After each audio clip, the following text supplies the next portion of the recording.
السلام علیکم ورحمۃ اللہ وبرکاتہ۔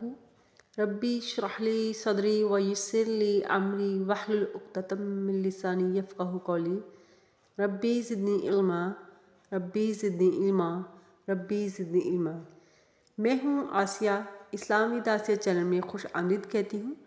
آئی ہوپ کہ میں تمام پیارے ویورز اللہ تعالیٰ کے فضل و کرم سے خیر و عافیت سے ہوں گے، اور میری دعا ہے کہ اللہ پاک ہم سب کو، امت مسلمہ کو، ملک پاکستان کو اپنے حفظ و امان میں رکھے، آمین ثم آمین۔ تو آج کا ہمارا لیسن ہے سورۃ البقرہ، آیت نمبر 67، پارہ نمبر 1 کا ترجمہ و تفسیر کریں گے۔ تو سبق کا آغاز کرنے سے پہلے آپ سے ریکویسٹ ہے، اگر آپ چینل پر نیو ہیں تو چینل کو سبسکرائب کریں، بیل آئیکن کے بٹن کو پریس کریں تاکہ آنے والی ہر نئی ویڈیو کی نوٹیفیکیشن آپ تک پہنچ سکے۔ تو آئیے ہم اپنے لیسن کا آغاز کرتے ہیں۔ بسم اللہ الرحمن الرحیم۔ اللہ تعالیٰ کے نام کے ساتھ شروع جو بڑا مہربان اور نہایت رحم کرنے والا ہے۔ وَإِذْ قَالَ مُوسَىٰ لِقَوْمِهِ إِنَّ اللَّهَ يَأْمُرُكُمْ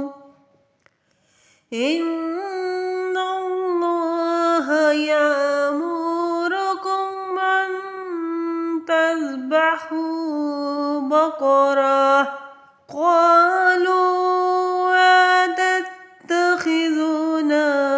هُزُوًا قَالَ أَعُوذُ بِاللَّهِ أَنْ أَكُونَ مِنَ الْجَاهِلِينَ۔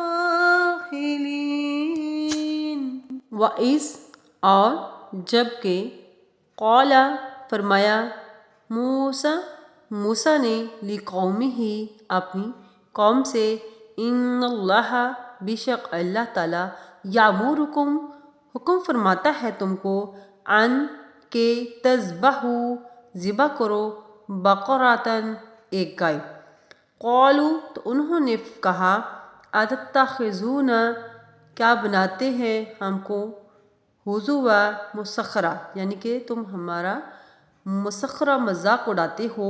قال فرمایا یا کہا، اعوذ میں پناہ لیتا ہوں، باللہ اللہ تعالیٰ کی، ان کے یہ کہ اکونا ہو جاؤں میں، من الجاہلین جہلوں میں سے۔ وَإِذْ قَالَ مُوسَىٰ لِقَوْمِهِ إِنَّ اللَّهَ يَأْمُرُكُمْ أَن تَذْبَحُوا بَقَرَةً قَالُوا أَتَتَّخِذُونَا هُزُوًا قَالَ أَعُوذُ بِاللَّهِ أَنْ أَكُونَ مِنَ الْجَاهِلِينَ۔ اور جب موسیٰ علیہ السلام نے اپنی قوم سے فرمایا کہ اللہ تعالیٰ تمہیں حکم کرتا ہے کہ ایک گائے ذبح کرو، بولے کہ آپ ہمیں مسخرہ بناتے ہیں یعنی کہ آپ ہمارا مذاق اڑاتے ہیں، فرمایا کہ خدا کی پناہ کہ میں جہلوں میں سے ہوں۔ اب ہم آیت نمبر 67 کی خلاصہ تفسیر کی طرف چلتے ہیں۔ تو آئیے اس کا دیکھتے ہیں کہ خلاصہ کیا ہے۔ یہ دوسری عدول حکمی و سرکشی اور اس کے نتیجہ کا ذکر ہو رہا ہے کہ بنی اسرائیل خود موسیٰ علیہ السلام سے سرتابیاں اور معمولی حکم میں نکتہ چینیاں کر کے خود مشقت میں پڑتے تھے۔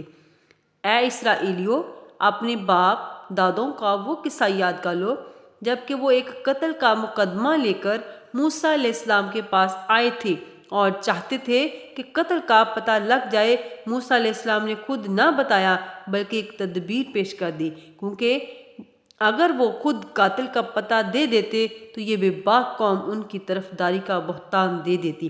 اس لیے آپ نے معجزات سے مقتول کو زندہ فرمانا چاہا تاکہ وہ اپنی زبان سے قاتل کا پتہ دے دے۔ نیز قصاص کے لیے وارث کا دعویٰ ضروری ہے۔ قصاص کہتے ہیں خون کا بدلہ لینے کو۔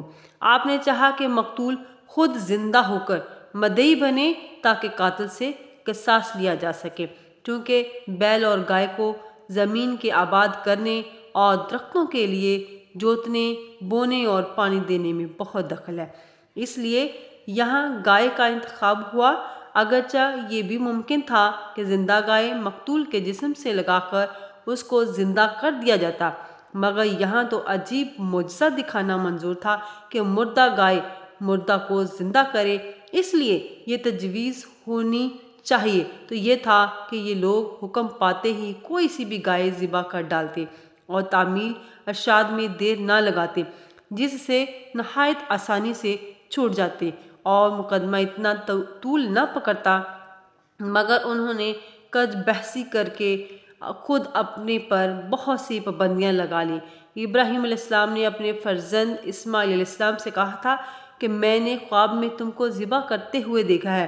انہوں نے اپنے کو ذبح کرانے میں کی حجت نہ کی اور یہ نہ کہا یہ تو ایک خواب ہے، بلکہ اپنی قربانی فوراً پیش کر دی۔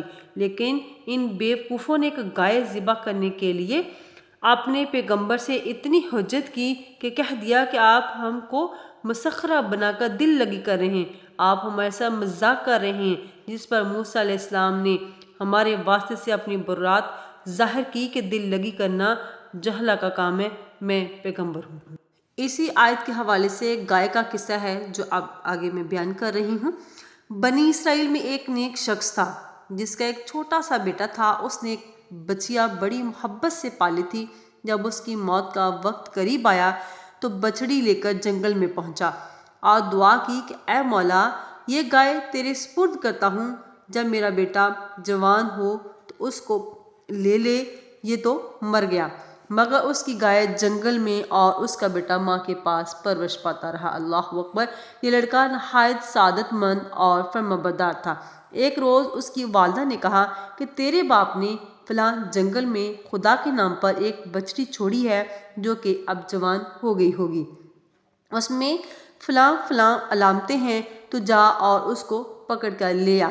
لڑکا گیا اور ماں کی بتائی ہوئی علامتوں سے اس کو پکڑ لیا۔ ماں نے کہا کہ اس کو بازار میں لے جا کر 3 اشرفیوں میں فروخت کر دے، مگر جب سودا ہو تو پھر مجھ سے اجازت لے لینا۔ یہ شخص گائے کو بازار میں لایا۔ ایک فرشتہ بشکل خریدار آیا اور اس نے قیمت پوچھی۔ لڑکے نے کہا کہ 3 اشرفیاں، مگر والدہ کی اجازت شرط ہے۔ فرشتہ بولا کہ 6 اشرفیاں لے لے، مگر ماں سے نہ پوچھ۔ لڑکے نے کہا اگر تم اس کے برابر سونا بھی دو تب بھی ماں سے پوچھے بغیر نہ بیچوں گا۔ اللہ اکبر! ماں کے جو فرمانبردار بچے ہوتے ہیں وہ زندگی میں کبھی بھی مات نہیں کھاتے کسی بھی کام میں۔ تو میری اسلامی بہنوں اور بھائیوں، جب بھی کوئی کام ہو اپنے ماں باپ کو سامنے رکھا کرو، ہر کام میں سب سے پہلے ان کو دیا کرو، ہر کام میں، ہر حکم میں، ہر بات میں، ہر مشورے میں ان سے کام لیا کرو۔ ماں باپ کا رشتہ بہت پائیدار ہے، باقی دنیا کے جتنے بھی رشتے ہیں ان سب سے اعلیٰ یہ رشتہ ہے۔ تو غرض لڑکا اپنی ماں کے پاس آیا تو اسے سارا واقعہ سنایا۔ ماں نے کہا کہ جا 6 میں بیچ دے، مگر سودا ہونے پر پھر مجھ سے پوچھ لینا۔ لڑکا پھر بازار میں لایا، وہی فرشتہ پھر ملا اور کہنے لگا کہ 12 اشرفیاں لے لے، مگر ماں سے نہ پوچھ۔ لڑکا نہ مانا، پھر آ کر اپنی والدہ کو یہ سارا ماجرا سنایا۔ بچے کی والدہ بہت بڑی عقل مند تھی، کہنے لگی کہ شاید یہ کوئی فرشتہ ہے جو تیری آزمائش کے لیے آتا ہے، اگر اب ملے تو اس سے پوچھ لینا کہ ہم گائے فروخت کریں یا نہ کریں۔ لڑکے نے یہی کیا۔ فرشتے نے جواب دیا کہ اپنی والدہ سے کہنا کہ ابھی اس کو روکے رہو، ابھی اس کو فروخت نہ کرنا۔ عنقریب بنی اسرائیل کو اس کی ضرورت پڑے گی۔ موسیٰ علیہ السلام اس کو خریدیں گے اور اس سے ایک بڑا معجزہ ظاہر ہوگا۔ جب وہ لوگ خریدنے آئیں تو اس کی قیمت یہ مقرر کرنا کہ اس کی خال کو سونے سے بھر دیا جائے۔ لڑکا گائے کو گھر لایا اور پھر وہ واقعہ درپیش آیا جس کا ذکر یہاں ہے۔ آیت نمبر 67 کی تفسیر کرنے کے بعد اور یہ گائے کا قصہ بیان کرنے کے بعد خلاصہ کچھ یوں الفاظ میں واضح جو ان کے فوائد باتوں کے نکلتے ہیں وہ کچھ یوں ہے کہ بزرگوں کے فرمان پر اپنے عقلی ڈھکوسلے نہ چلائیں بلکہ بلا دلیل مان لیں ورنہ مشکل میں پڑ جائے گا۔ جو اپنے بال بچوں کو اللہ کے سپرد کر دے تو اللہ اس کی عمدہ پرورش فرماتا ہے، اور جو کوئی شخص اپنا مال اللہ کے بھروسے پر اس کی امانت میں دے دے تو اللہ اس میں برکت ڈالتا ہے۔ ماں باپ کی فرمانبرداری اللہ تعالیٰ کو بہت پسند ہے۔ علماء فرماتے ہیں کہ دوسرے نیک اعمال کا بدلہ آخرت میں ملے گا، لیکن والدین کی اطاعت کا بدلہ دنیا اور آخرت دونوں جگہ پہ ملتے ہیں۔ ہمارے جو نیک اعمال ہوں گے وہ صرف ہمیں آخرت میں بدلہ دیا جائے گا، لیکن والدین کی اطاعت کا بدلہ دنیا میں بھی ملتا ہے اور آخرت میں بھی ملتا ہے۔ اللہ تعالی ہم سب کو نیک اعمال کرنے کی توفیق عطا فرمائے اور اپنے بزرگوں کا، اپنے ماں باپ کا ادب و احترام کرنے کی توفیق عطا فرمائے۔ وما علینا الا البلاغ المبین۔